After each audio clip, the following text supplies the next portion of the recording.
கோவையில் அமைந்துள்ள மத்திய அரசு நடத்தும் பள்ளியில் மாணவர்களிடம் பாலியல் சீண்டலில் ஈடுபட்டதாக புகார் எதிரொலி தொடர்பாக பள்ளியின் ஓவிய ஆசிரியரான ராஜன் போக்சோவில் கைது செய்யப்பட்டிருக்கிறார்.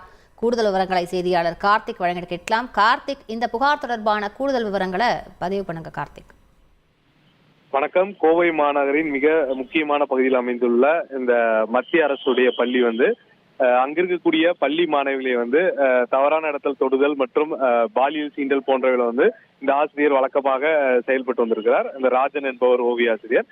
இது தொடர்பாக 2 மாணவிகள் புகார் கொடுத்திருக்காங்க. இந்த புகாரை விசாரிக்கும் போது கூடுதலாக மேலும் 7 மாணவிகள் வரைக்கும் புகார்கள் பதிவு செய்யப்பட்டிருக்கு. அதாவது தவறாக இடத்தில் தொடுதல், கையை பிடிச்சுக்கிட்டு விடாமல் இருக்கிறது, இது போன்று பாலியல் சீண்டல் செய்ததாக அவர் மீது புகார்கள் எழுப்பப்பட்டிருக்கு. இது தொடர்பாக காந்திபுரம் அனைத்து மகளிர் காவல் நிலைய போலீசார் தற்போது அவரை கைது செய்து விசாரணை மேற்கொண்டு வருகிறார்கள்.